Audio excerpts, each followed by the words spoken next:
Welcome, everybody. So happy to have you here on a bright and sunny Wednesday noontime. My name is Dan Fingus, and I'm the Climate Action Coordinator for Vermont Natural Resources Council. Welcome to the How to Develop a Thermal Energy Network for Your Town webinar. This is part of our series of winter webinars that provide education, tools, and support to local energy leaders. I hope you can join us at future webinars, including this Friday. We have tools you can use tracking Vermont's energy transition at the local level webinar with the Energy Action Network. And we also have a weatherization repayment assistance program webinar coming up on March 27th. I'll drop the registration links to both those in the chat. Speaking of the chat, we will be doing Q&A at the end of the presentation. Please put any questions you think of into the chat, and we will get to as many as we can. Today's webinar, we are lucky to have Vermont Community Thermal Networks here to discuss how your town can develop thermal energy networks. I will now introduce your facilitator for today, Debbie New. Debbie launched the Vermont Community Geothermal Alliance and a network action team supported by Energy Action Network in 2022, and to support geothermal energy and put thermal energy network solutions on the table in Vermont. Debbie is the coordinator of Vermont Community Thermal Networks. Welcome, Debbie. Thank you. I'm really glad to be here representing Vermont Community Thermal Networks and also our Energy Action Network team. We have a team of people that's a statewide team that have been focused on thermal energy networks. We've been meeting for about, I guess, a bit over a year and a half, and our focus has been on getting projects going in Vermont. And part of that means creating resources for people like you. And so that's why we're here sharing this toolkit with you today. And just to start, I know that you're all coming from different towns, different energy committees, and maybe even outside of Vermont. So we'd love to know, first of all, what your energy committee, if you're on it, is focused on doing now. In other words, what are you thinking about? What are you planning for in your town? And if you could just drop those ideas or projects you're working on in the chat, we'd love to see and collect what you're working on, what you're hoping to do. I know a lot of people are waiting for municipal building assessments and reports. So that's one thing you could tell us what you're doing with that. If you're not on an energy committee or from a Vermont town, we'd also love to know what you're hoping your town will prioritize wherever you are. What would you like to see locally in terms of energy and other related projects? So maybe you're talking about your wastewater treatment plant, which is a huge user of fossil fuels and energy, or schools, or housing, smart growth. There are lots of possibilities. So please share in the chat whatever is on your plate, on your mind. I'm looking at a few things here. Looks like window dressers. Yeah, that's been a really great program for a while. Yeah, enhanced energy plans.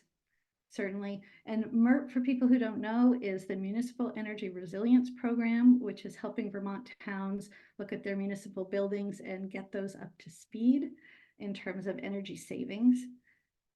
Yeah, lighting, HVAC system and town hall, that kind of thing. Great. In Bristol, it looks like they're exploring a thermal energy network in the downtown. Very good. Okay, yeah, municipal buildings and heat pumps, definitely. Developing a decarbonization roadmap. Those are great, and keep them coming. We'd love to keep collecting that. We'll come back to this after talking through the toolkit, because thermal energy networks can connect with a lot of existing local goals and needs and projects that are already underway. So I'm going to take just a second to share my screen so we can all look at some stuff together.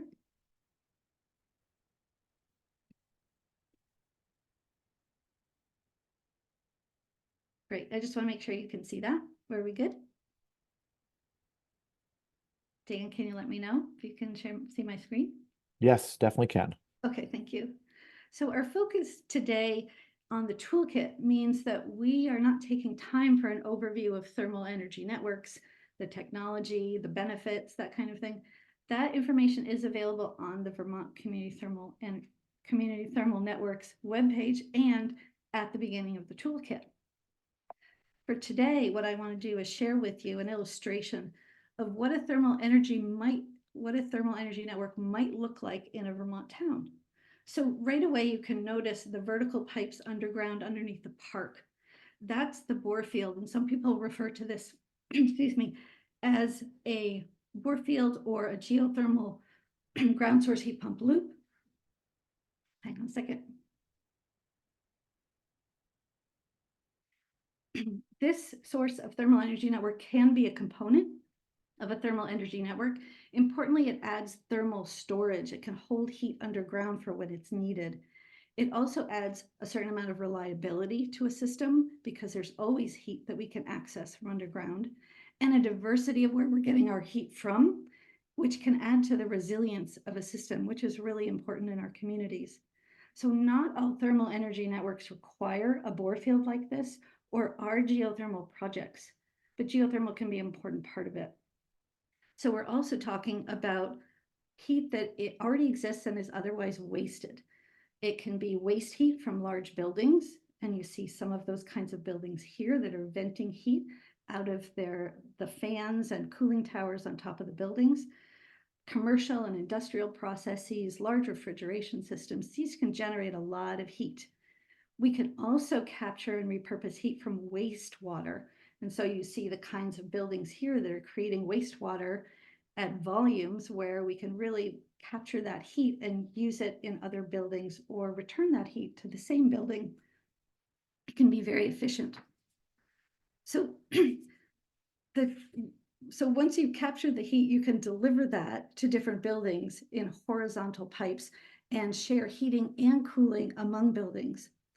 But the challenge, which is also an opportunity here in capturing local sources of heat, is that the possibilities are site specific and they depend on the kinds of buildings you have, how close they are, and what your other resources are locally. So because every project is different, there really hasn't been, or we haven't seen at least, a clear roadmap yet, particularly for communities that want to initiate this idea. So our toolkit outlines the process of developing a thermal energy network project. Now, before we look at the toolkit, I want to share a couple examples of where heat is already being repurposed and shared in Vermont. There are a lot of these systems in operation. We just can't see them because the pipes are underground and the components are inside buildings. A lot of these systems serve single buildings, but there are two in particular where heat is being shared among buildings. One is at Champlain College in Burlington. You can see this system has been operating for a while. We recently visited and we saw new construction. We also saw historic homes, old buildings that have been converted into dormitories and offices.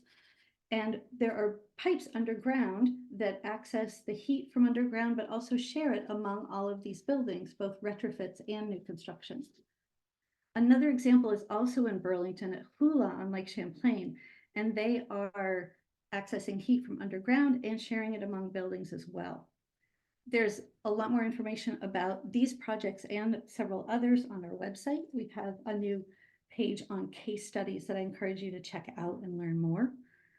I want to share one more example that's not in Vermont that I think can be really helpful to us here, and that's in West Union, Iowa, because it's an example of a larger municipally owned system. It's part of a downtown revitalization project in a more rural community. So that might be familiar to those of you who are looking at this kind of thing where you are. We can learn from this, it can inspire us here, and there's more info, as I said, on the website about this kind of thing. So let's look at what Vermonters are talking about and what we're looking at. This list shows some real buildings and real towns that are part of conversations that are happening in different ways.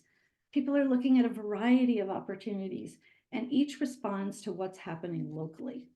So you can see the kinds of buildings people are looking at and the different combinations they're making. Also, people are looking beyond just those nodes where they could start creating a small network and thinking about what could be phased in over time, what buildings or facilities they might add in order to make their system more accessible to more people and also to make it more efficient and affordable. So it's one thing to look at lists of buildings, and it's another thing to actually talk to people. So I've invited a couple of Energy Committee people here to share with us what they're looking at locally. And the first person I want to talk with is Steve from St. Johnsbury. So Steve, do you want to unmute and tell us about what's happening there? Maybe starting with what's motivating you to do this. Well, for me personally, this my joining an energy committee and in my climate action stems from my faith, and I believe that we are to be in right relationship with all creation, and that includes the environment. So, the opportunity came up for me to join our energy committee here in St. Jay, so I did. More specifically, I think to this project is, of course, um, reducing our carbon footprint would be a big motivation. As many of you may know, St. Johnsbury is in a renaissance of our town, and so in a lot of that is happening because of public-private cooperation. And so some of the initial things that we have identified could be public-private cooperation. And so I'm a strong believer in that. Great. And I think you've also described what you're looking at as a win-win and maybe win and more wins for different people in St. Johnsbury. Yes, exactly, because there's one thing is that it will be using local resources, so it will be helping our economic benefits here locally in St. Johnsbury. Um, the other thing that is a win-win for us is that if when these are expanded, it actually is going to reduce our costs over time. And so the other thing is that there's a lot that towns now, even here in Vermont, are being things are being pushed down to us from Montpelier or from Washington. And the thing about uh, um, uh, geothermal network, is that it gives us our towns some agency over this because again, we will have a voice in where these are going to be built, who is going to be involved, and who is going to benefit from it. So that agency is important to me as well. I like that that's part of what's motivating you. That sounds very empowering. Can you tell us how you're getting started and what you're doing locally? Sure. So we started with a meeting with our with Deb and with Jared Rodriguez. Met with Joe Kasperzak and myself and Pam Parker, who's also on the Town Energy Committee. She's our chair. And so you had a presentation with Jared and stuff. And then the Energy Committee met with Deb to give us a demonstration of what exactly is involved. And so then the next step was we had a meeting with Rural Edge, which develops housing here in the Northeast Kingdom. Um, and so the next step is that we're going to have a workshop here in St. Johnsbury, in-person workshop with Deb and Jared. And again, now we're going to start expanding out who is going to be. So there'll be some other people in public, but also private. And I've talked to the headmaster of St. Johnsbury Academy, and she is very interested in this again because of um, the environmental impact, but also the economic impact. That's great. Thanks for actually naming some of the steps along the way and also who you're talking with. Is there anything that you're discovering that you're particularly excited about? Well, one thing that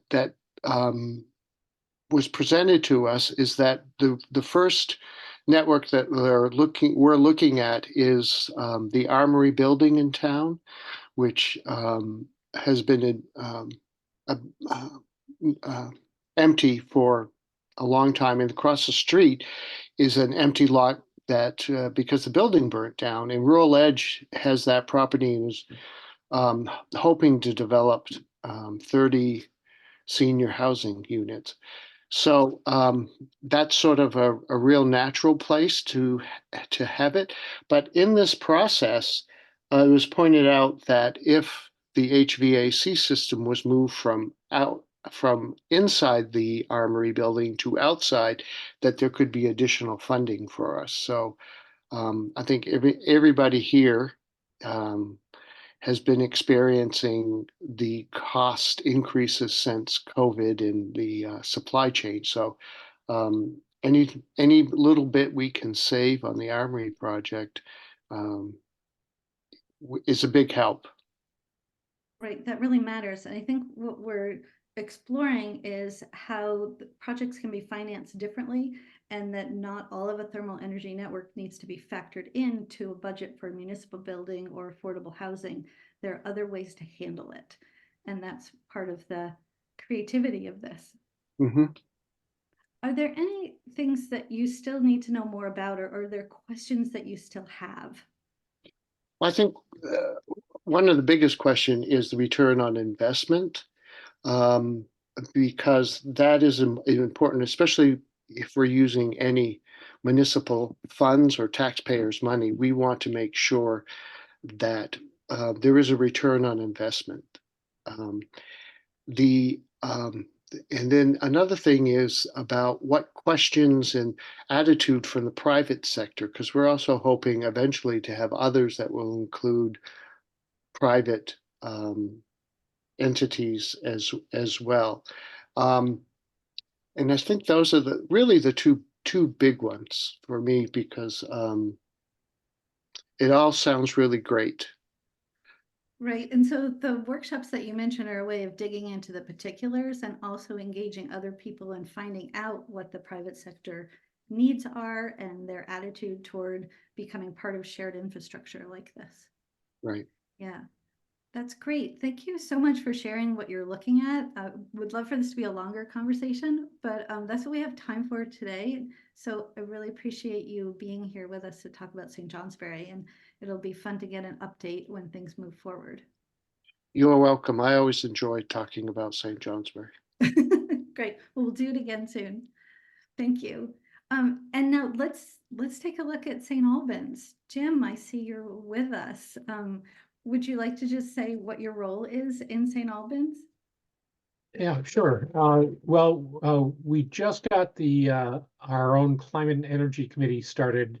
We tried it 10 years ago and that didn't happen, but we got it going this time. And I have the great somewhere between honor and misfortune of being the chair of that committee. But I was very pleased to be getting back in touch with all of this stuff after having been on the Energy Committee in Montpelier and learned that the ground source heat pump work was afoot because I was interested in that 50 years ago when we were doing a lot of work on that at Marlborough College on related issues.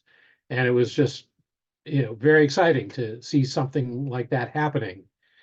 And so I got in touch and we're getting a couple of things moving here. So. That's great. Let's talk about what is moving. How are you getting started on this in St. Albans? Well, in St. Albans City, and I'm, on the Climate and Energy Committee for the city, we've been looking for sort of the first place to get a foot in the door with a project to get us going. And at the same time, trying to find allies in the city council and the staff and all of that who are interested. And the big thing there that has worked out very nicely is Tim Smith, who's the mayor of the city, was actually sort of intrigued with it, and we got him to come to a walkthrough of a couple of buildings in Burlington, so he could just simply see, what it is, get sort of talk to the people who are on the ground with that, and that worked out very well. So he's turned into very much an interested party, and we're slowly, figuring out how to navigate the city government to try to get the city project going. Yeah. Oh, sorry, go ahead. And should I also talk about the industrial park? Yeah, what I wanted to just add is that it's really great to have an energy committee engaged. It's also important to have a local champion or two that wants to move this forward. And that does bring us to the industrial park. Do you want to talk about the meadery? Sure, the meadery. It turns out that I know all the right people at the industrial park. The guy who makes mead in the industrial park and has a meadery where he will serve that. I know Ricky, and he's very interested in alternative energy and works in biochar, all kinds of interesting things. So when it occurred to us that the industrial park was actually quite a good candidate for a different, probably separate thermal energy network. I got in touch with Ricky to see if he would have any interest in that, and he said, "Oh yeah, absolutely." Ricky's an enthusiastic guy, and he gets things done. So there's an entirely separate thing that is going on in the industrial park, although it's not quite entirely separate because, as it turns out, Tim Smith, who is the mayor of St. Albans City, is also the director of the Franklin County Industrial Development Corporation, which runs the industrial park. So we got a twofer when we got Tim to come along for the meeting and the tour in Burlington. So and we're not quite sure what the dynamic's going to be in either one, but we're moving forward on both at this point. Yeah, that's great. And it's important to point out that neither you nor Steve has this all figured out yet, but you're in Absolutely the not. process of doing that. That's why I wanted to share where you are. Is there something that you're finding out or that you're particularly excited about that you want to share? Well, I mean, I've uh, I've been wanting for a really long time to do a project like this because it's always been clear that ground source heat pump and also waste heat sources are the way to go. And so finally, there's an organization that's easing the way, helping organizations like our energy committee, climate and energy committee, uh, you know, figure out who to connect with and to just be a sounding board for all kinds of good ideas around this. So that's kind of the biggest thing. And then being sort of a technologically inclined person, there's some technical options I've always wondered about, and so I want to explore as we go through the process of developing a project plan and all that, the possibility of having of injecting, since you pull when you're doing the ground source heat pump, you pull water out. The temperature of that water, it has the advantage that it's a lot more moderate. But you sometimes in the wintertime, you'd like that water to be warm, and the summertime, you'd like that water to be cool. And if you inject heat, which is sort of part of the picture here, or inject coolness in different places, you should be able to extract that coolness that you can potentially inject in the winter, pull that water out in the summer, and just have a much more systemic efficiency. And likewise, if you inject heat in the summer, pull it out in the winter at a higher temperature, and your heating becomes more efficient. So these are appeal to the geeky side of my personality. Well, I appreciate the geeky side of your personality, but I also think it's related to sustainability. And I think you've shared that you have strong feelings or ideas about sustainable prosperity, I think you called it. Right, sustainable prosperity. Well, I mean, with climate change, I think that the first thing that we are likely to have threatened by climate change is prosperity. It's just expensive to clean up after climate problems, very expensive, as we're well aware of now in Vermont. And so anything we can do to be more systemically efficient is a path towards prosperity. And as we struggle with climate change and greenhouse gases and costs, those kinds of systemic efficiencies may well be the difference between prosperity and not so prosperous. And so I just feel that it's a really strong and important point that we need to pay very close attention to as we, work to make good lives for people who are younger than I am. Yeah, and so you were talking about efficiency before, and so this solution fits into that idea?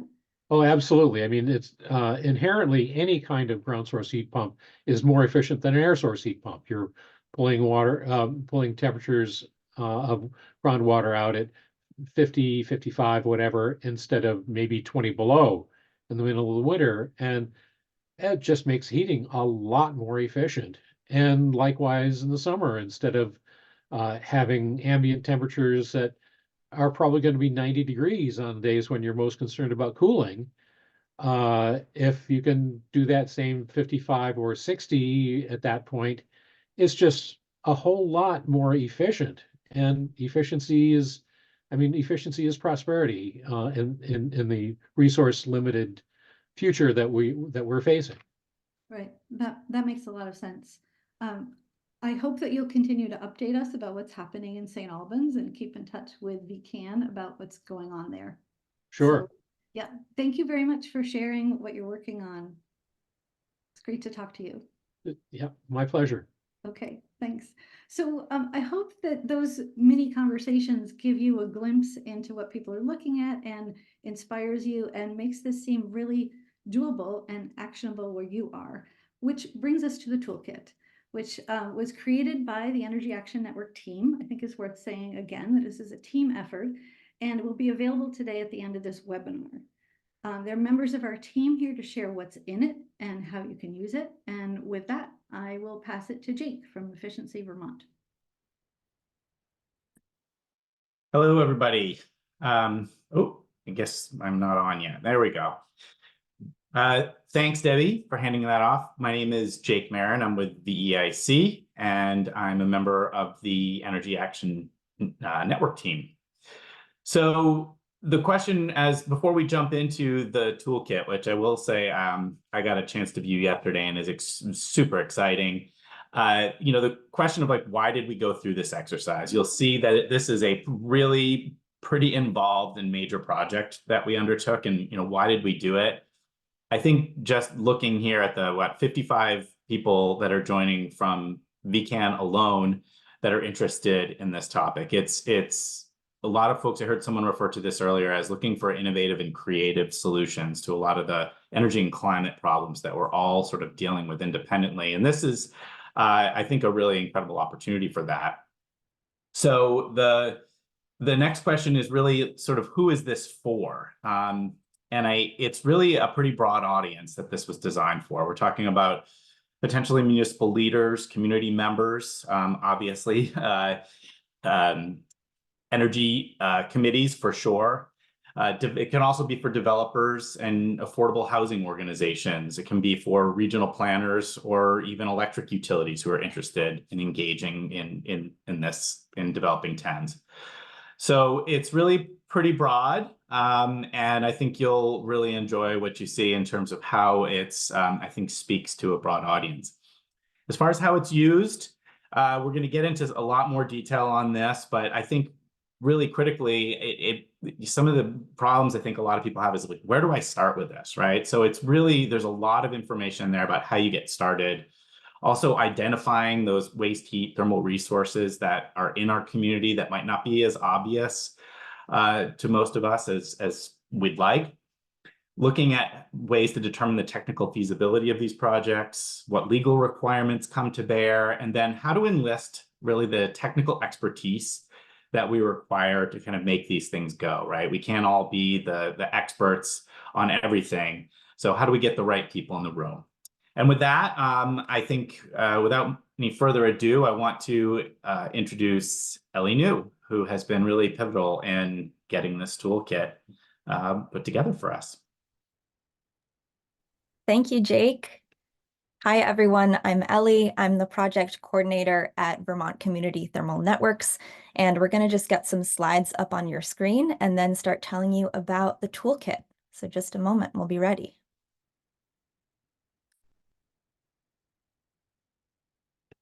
All right. So I'm going to tell you first about how this toolkit is organized and how you can access it. You can view the toolkit online on our website. As Debbie said, we'll be sending a link to you at the end of this workshop. And so you can view it as a web page and click on different resources, scroll down the page and see everything that's there. But you can also find it on that same page as a full PDF if you'd prefer to download it, view it in your browser, view it offline on your desktop, or even print it out. The toolkit is organized into 4 sections. We're calling them chapters. The first chapter is Start Here. This chapter helps you think about where and when a thermal energy network might make sense in your community, as well as how you can bring people together to educate yourselves, learn what the possibilities are, and then explore those opportunities. The second section is Identify Opportunities. It's about site selection. So looking around for where you already have heat and also how you can pair those heat sources with where heat is needed. So different buildings that might need heat that you could share heat between. The third section is Understand Ownership. This section helps you understand different ownership opportunities and models, as well as how you can pair those models with financing opportunities like IRA incentives. We'll help guide you through that as much as we can. And finally, Develop Your Project is about walking you through the phases of building a successful thermal energy network project, from who you should get involved at different steps along the way to also best practices so that it can be as successful as possible. Each chapter also has a number of different kinds of materials. The first is Learn More. This is kind of the main document of that chapter. It's going to tell you what you need to know about it and also point you towards some more resources. We have a number of suggested actions for each chapter, things you can do to get started on that section, as well as resources and supporting materials, including fact sheets, some worksheets, and deeper dives if you're looking for even more information. So I'm going to introduce you to the first section, Start Here. So this, as I said, is about taking stock of what already exists in your community and how you can use it efficiently and effectively. So we're looking at what thermal energy resources you have, as well as who should be involved to build a successful project. You can probably see here on this chapter page that we have some videos, we have a lot of fact sheets here. So this is really about education and taking stock. We also have the opportunities chart here, which is a worksheet that you can use. There's a lot of text on this page. You don't need to read it all right now, but I want to point out that it has a lot of different opportunities that might point to a thermal energy network being a good idea in your community. So, you can see wastewater treatment plant. Is there one of those in your community, or are you planning to build one? Do you have any street openings planned? These are all different things that can make it make sense to start one of these projects or consider it. And you might have checkboxes in a lot of these sections under yes, but even if you just have one thing checked in the yes column, that can be a really good indicator that this is worth exploring. And now I will pass it off to Sam to talk more about identifying opportunities. Thanks so much, Ellie. Hi, all. I'm Sam Lash-Shehers. I'm the Climate and Energy Planner at Central Vermont Regional Planning Commission and another member of the Energy Action Network Working Group. So yeah, just moving forward to identify opportunities. And I think you'll notice that throughout some of these chapters have actions or ideas that are iterative, right? So at first it might be a brainstorm. The next time you revisit the same subject, you might be going more in depth and then later on you'll be implementing. And so just keeping an idea of what those threads are throughout is a good thing to keep an eye on as you look at this on your own, hopefully later this afternoon or evening or week or month or whenever you find this useful. So just to jump in, this second section or chapter of the toolkit really focuses on identifying opportunities. Want to just mention that we see a lot of different things going on in communication in communities already. So conversations that we're having with our municipalities and with our communities and energy committees and coordinators, plus public works, et cetera, that there's a lot of things going on. Part of this is with the unprecedented federal opportunity right now to support projects like this for additional sort of funding opportunities. So we really think this is the time to sort of dream big and then phase it. So, you know, how can you start, and then what do you need to do along the way to expand? And so just to mention really quickly, a few of the opportunities that we've seen coming up quite a lot include you know, infill and smart growth. So a lot of folks are thinking about their village centers or their sort of even smaller density centers. So what does that look like? How does it work? What are the neighborhoods or sort of areas that your town has been talking about locating projects, whether it's affordable housing, whether it's you don't have one and you're looking at, oh, we can stay on that other slide. Sorry. Thanks. Or whether that looks like installing or expanding a wastewater or a water system. It could be looking at, again, with MERP or some of your other programs, thinking about your municipal buildings and facilities. Again, wastewater is a big one here with that waste heat coming off. But you know, really just getting in touch with what's going on in your community. Where are people already talking about these projects? And so there's a lot of opportunities throughout this toolkit to point you exactly to how you do this. So next slide, please. Great, thank you. So this chapter is awesome because I think it gives you a lot of really great actions. So for example, how to actually inventory, and there are worksheets throughout this toolkit, especially in this section, but also throughout.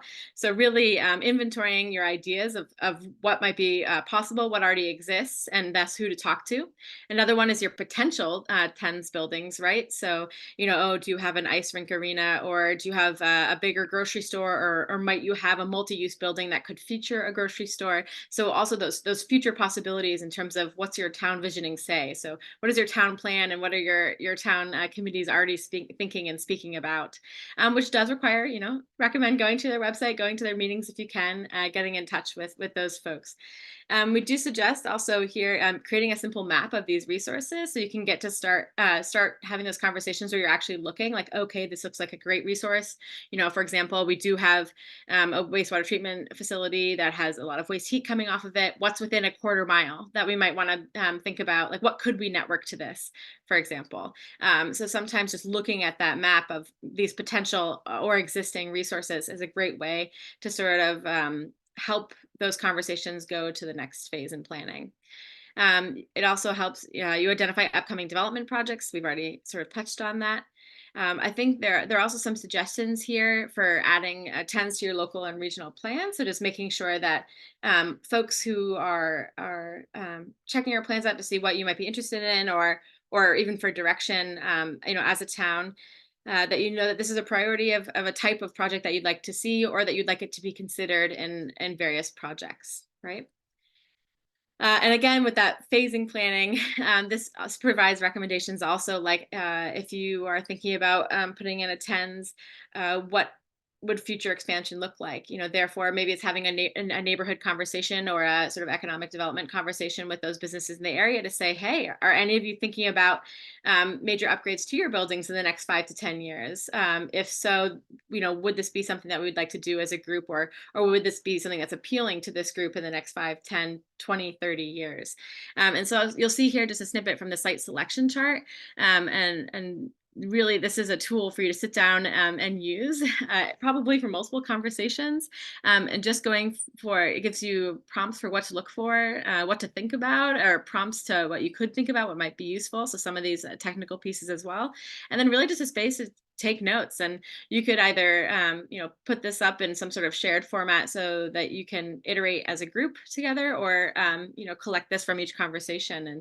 And so we hope that this toolkit really provides, you know, actual sort of worksheets or prompts that make these conversations easier, and also helps you keep track of ideas over time. Because sometimes a conversation you might have, you know, thinking of the St. Albans example with the meadery, and knowing a lot of breweries are popular in a lot of our village centers too, that, you might have a conversation and you not revisit it for 3 to 5 years or so, but that's still a really valuable thing to know and an idea to have in your mind.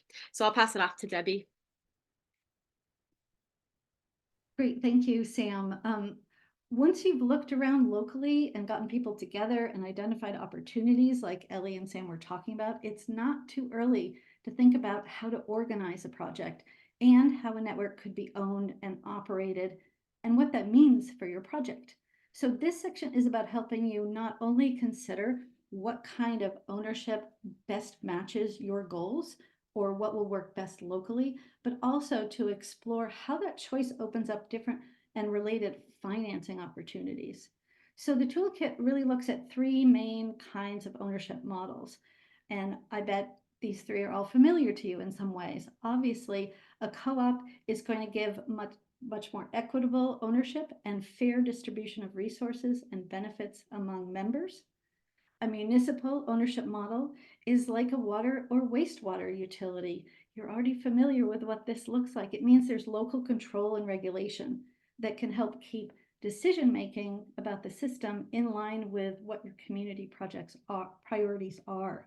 It's also a way to help projects be more equitable and accessible across a community, whether or not the network earns profits, because customers can be prioritized based on need rather than any kind of pressure to earn a return on the investment rather than just recovering it. And finally, a third-party model can look a lot of different ways. There's several different kinds. Many third parties are private companies that are located outside a community. So that involves sort of an outside perspective, which could be helpful, outside expertise, but it also means there's less local influence involved. Some of these companies offer turnkey services, which can be very helpful in moving a project along, covering an entire project, including financing, construction, and management. So for each of these models, the toolkit offers a bunch of different pieces of information. So we look at the advantages and challenges of each one. We also offer questions to consider that get at the bigger question of, does this model fit us and how could it work here? There are notes to consider, and of course, financing considerations tied to this, including information about the Inflation Reduction Act, which is really big in terms of giving at least 30% off of these systems. They qualify, but also who can help, especially here in Vermont. The Vermont Bond Bank and VEDA, or Vermont Economic Development Authority, are both on our team, and they're fully aware about thermal energy networks, so you can talk with them. So ownership and financing are key, but they're just part of a project. So I'm going to hand it back to Sam to talk about different phases and best practices. Thanks, Debbie. I'm seeing a lot of great questions in the chat too, and I just want to challenge you that if we don't get to them today, to please check them out in the toolkit. And if you do or don't find them, either way, please do let us know, so we can make sure to include it, but also that we know that we've satisfied your answer if we weren't able to get to it today. But yeah, so this sort of big section of the toolkit is developing a project. And this is sort of, I think this is Debbie's term, what to expect when you're expecting a 10. So this is a living document. This is intended to be the beginning of a light roadmap, right? We intend it as reference, and we are very happy to work with folks to add things as projects go forward, and to continue adding best practices. So this really outlines the steps of an infrastructure project with 10s in mind, as is collected from experience. But again, as we see sort of an uptick in folks pursuing newer projects, we really look forward to continuing to evolve this portion of the toolkit.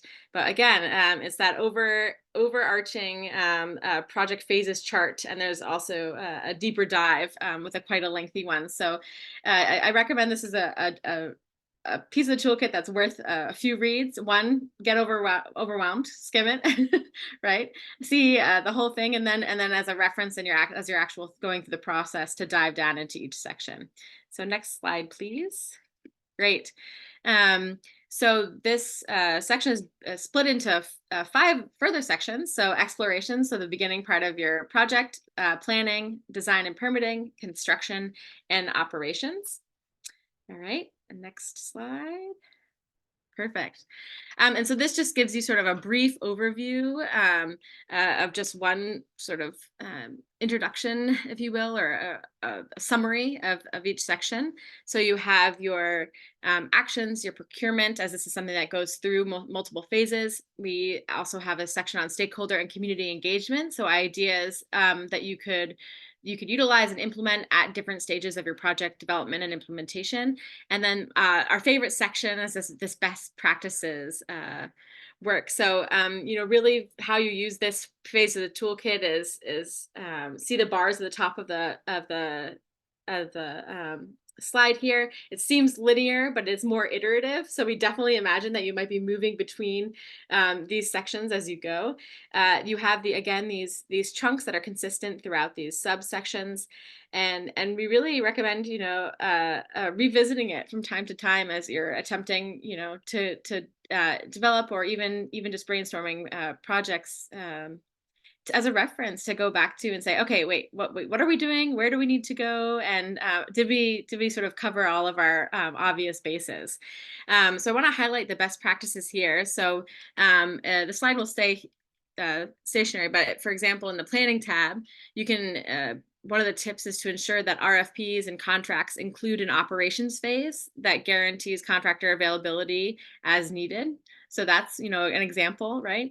Another example is in the design and permitting planning section, the design and permitting section, that to conduct feasibility studies only after you have key 10 participants on board and you have seed capital secured. That is something that we heard in sort of the creation of this process, talking to a bunch of folks who have implemented projects. Another example, last one, would be from the operations tab to share project data to build knowledge within the community and across the industry. I think in one of those key things, again, that Debbie said at the beginning of this presentation was that sometimes these are invisible. Well, most of the time these are invisible, right? Because your infrastructure is inside the building or underground. So thinking about these best practices and also those stakeholder and community engagement opportunities throughout the process are really key. And I'll especially emphasize that community engagement.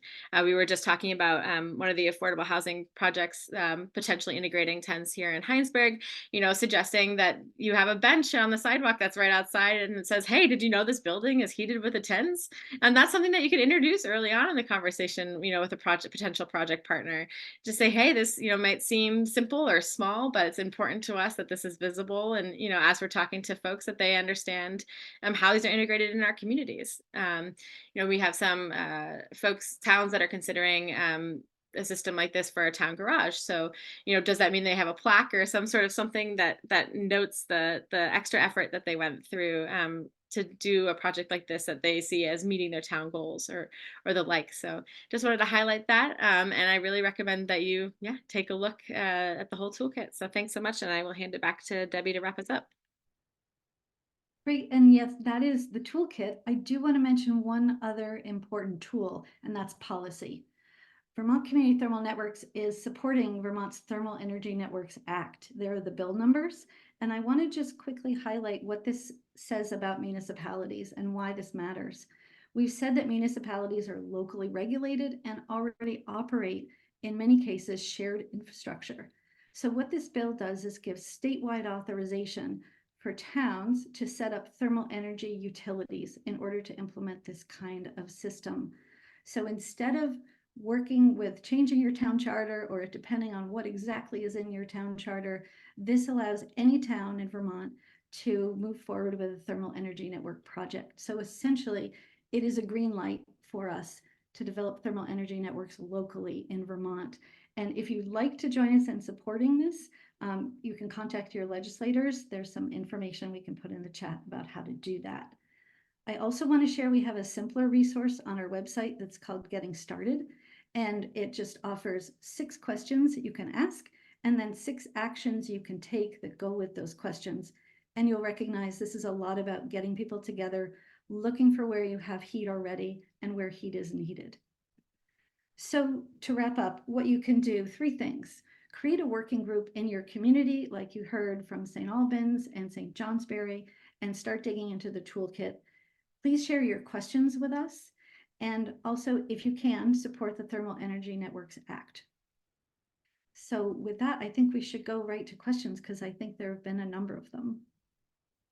Yeah, thank you, Debbie. Thanks for so many good information and resources. I know we only have 9 minutes left till the 1 o'clock we were planning on. I know at least a few folks that have presented can stay a little longer, so we'll try to get to all of these questions. But we do already have like 10 of them, so we might not get to every question. So the first question is from Linda Gray, who's on the Norwich Energy Committee.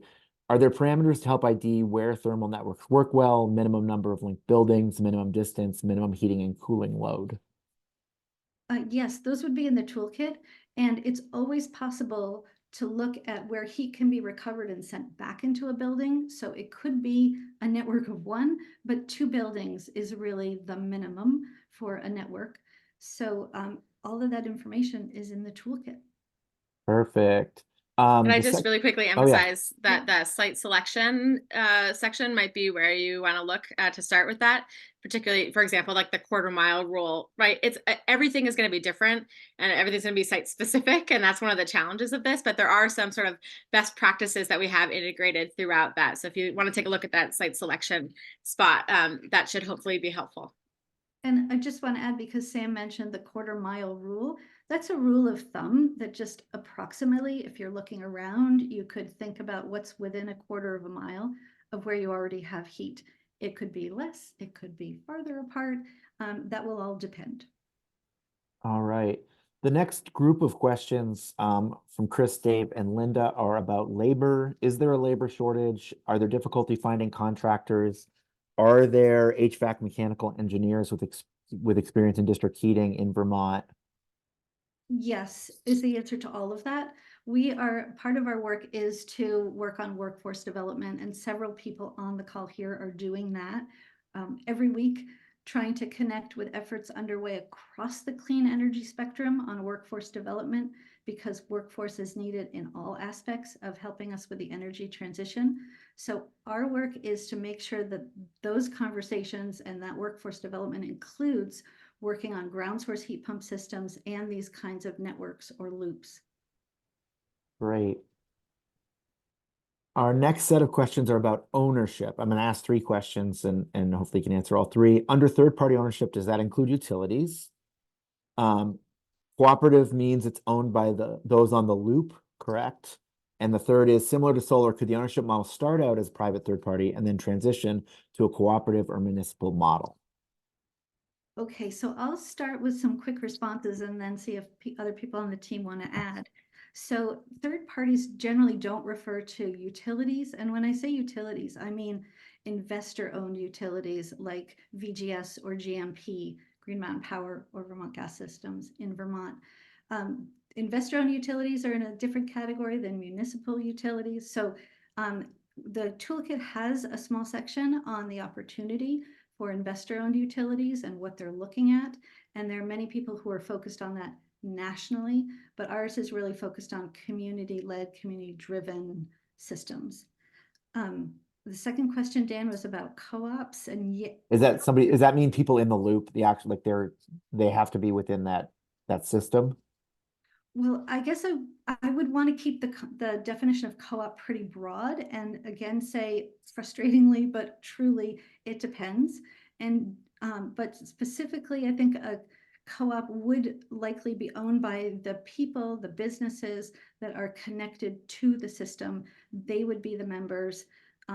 It's not just the people who need the heat, but also people who produce the heat, who can share those resources amongst themselves.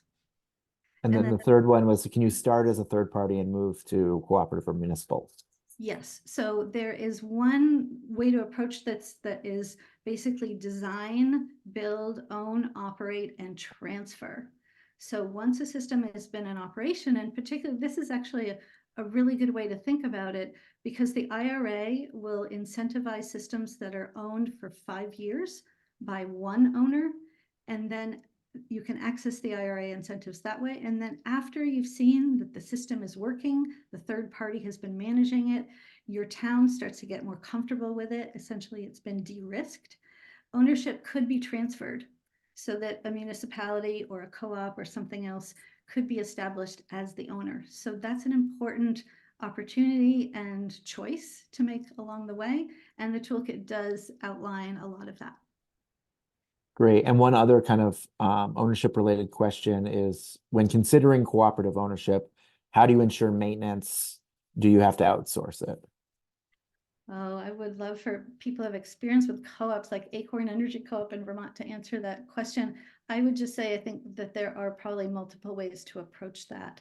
I want to just open that up to members of our team. Sam or Jake, do you want to weigh in on that at all? Yeah, I think to Debbie's point, that could take various forms. I know there's been some discussions about owners operating this themselves, maintaining it, servicing it themselves, and there's also been other discussions about outsourcing that. So I think it's going to be whatever works for your community based on your needs, skills, resources. So Thank you for that. And I think, generally it sounds like a lot of the answer is dig into the toolkit. And if you have questions, contact Debbie, and she can help you navigate and start to think through this for your own town. Next question, any thoughts on or experience with navigating Act 250 and archaeological historical resource assessments, which could be a barrier to these projects? Sam, can you start answering that? Yeah, sure. Thanks, Melinda. Nice to see you as always, and great question as always. I don't want to take the easy way out here, but I'm going to also say that a lot of the projects that you would be incorporating TENS into will already likely be entering that Act 250 and permitting process. Some of the projects that we're thinking about right now or working on right now, for example, are some affordable housing projects. I think several of the garages too. And so it doesn't really present any additional barriers that we know of thus far, because a lot of these are also closed loop, that also does help prevent any additional concerns around the system itself. And so it's really part of a comprehensive project that's already entering the system. And I know that that's not necessarily the most satisfying answer, but I think in reality, we are all getting better at understanding how to navigate Act 250 and how to take that on earlier in the project development phase as well. And so I don't think there's anything special in regards to these types of projects in that regard. Hopefully just that we thought about it earlier.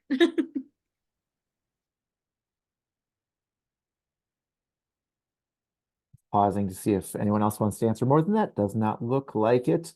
What does return on investment look like for different sizes of thermal energy networks? Jake, do you want to address that? it's a great question. I don't think there's a single answer. As with any energy related project, working with VEIC, we evaluate energy projects all the time. The question is really what you're comparing to, right? And so when you have a return on it and what you're taking into account as costs and benefits. So it's a really difficult thing to answer. It's going to depend, I think, really, really wildly based on, are you looking at the economics at the individual level? If you are, there may be very little incurred cost or return or very quick return on investment for an individual, whereas the large capital cost that goes in that's borne by a third party or by the town may be quite a bit longer. So it really, again, I don't want to keep taking the easy way out and say it depends, but I think it really is gonna depend very, very much on the site specific information, right? Are you comparing against the costs of natural gas? Are you comparing against costs of natural gas today or over the course of the life of the project, and all of these kinds of things? Are you looking at just customer economics, or are you looking at societal economics, impact to society? So a lot of those things really become difficult to nail down and say it's going to be 7 years or 15 years. So we would have to really start to tease it apart and look at a particular project that we would definitely want to know that before actually implementing a project, but we don't necessarily have a one size fits all answer for everyone. I'd love to Thanks. just add that Okay. that folks have been, this has been a great place now with this toolkit and also with the project in general to really start aggregating this from folks who are working on specific projects and getting this information. And so just to encourage folks to continue to please share with us, to share with each other, so that we can answer these questions with actual examples as we move forward. And we do have, have some that we can share. So I think that's, a place to keep an eye on. Great. And I'll just note there's a note in the chat from Alex DePillis of the Agency of Agriculture about business structures. Co-ops can be producer or consumer and various permutations. LLCs and other non-co-op legal structures can have bylaws that emulate co-ops. So it's different options, a lot of different information there. We have one more question, and it has an acronym in it that I don't actually know what it means. So I'm going to ask the question, and if folks can explain the acronym too. Acronyms are always dangerous. Are there ESCOs that specialize in TENS, which are thermal energy networks? I know that one. Are there ESCOs that specialize in thermal energy networks? Right. So an ESCO is an energy as a service company, which is a third party. And yes, there are companies like that. And I would be happy to talk with you about who those companies are offline and what company might be best suited to consult with for what you're looking at locally. But yes, there are a number of them that are working nationally, and several are not too big to consider working with Vermont communities and on smaller projects like we're looking at here. So definitely be in touch if you have more questions about that. And that question was from Jim Stiles, who I think you have his contact information, so he's able to have that conversation. That is the end of the questions. I think Debbie, we missed one. Sorry, Dan. Did I Just miss to one? draw, yeah, maybe I can hand it off to Jake or Debbie, but just to briefly talk about some of the engineers that are already sort of working in this space and available to help, model, do models and sizing calculations and the like. So if you want to just take that one briefly, I think that was from Linda Gray. Yeah, Jake, do you want to answer that? Debbie, you might be better suited on a larger scale for actually designing TENS. I mean, we do have some excellent Vermont-based design engineers that have designed some large geosystems, such as the ones that we mentioned that Debbie covered earlier in the presentation. So we do have some folks with quite a bit of experience as far as that goes. When we start talking about a larger sort of municipal scale TENS project, I'm sure there are folks, but I'm not sure that there are folks that are located in Vermont. Debbie, do you know of anyone? I can think of one that is very likely very capable of doing it. And I also want to mention that it's one of the goals of Vermont Community Thermal Networks to make sure we have peer review on designs for these projects in Vermont, because it's really important that they're successful for many reasons. And there are national companies that are designing and successful projects and seeing these systems work and know a whole lot. And best practice is certainly peer review of design, so that it's not just one person, one company looking at a design, but that it's many people agreeing on what the best solutions are for a particular place. Great. With that, we're at the end of questions. Debbie, do you have any conclusions before I do my conclusion? Yeah, I just wanted to mention a message from our team, because we've all agreed and want to share with you. This is an evolving resource, as has been mentioned. So please be in touch with us about what works, what you might need more of, what might need to change. But we also want to make sure this is just one planning resource that we hope will complement to fit in with what you're already working on with Vermont Council on Rural Development, your RPC, Vermont League of Cities and Towns. There are many people working on this energy transition, and this is one tool to help you depending on what's possible where you are. So I want to thank VECAN especially for this opportunity to share the toolkit with all of you. Well, thank you. Thank you all for joining us. Thank you to Debbie and the whole team for presenting, and especially to Jim and Steve for sharing your town stories, the important work you're doing. We're all looking forward to hear how St. Johnsbury and St. Albans, those projects go and how successful they are.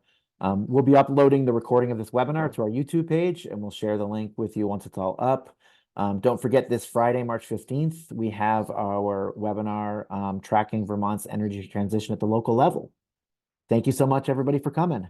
Have a great day. Thank you.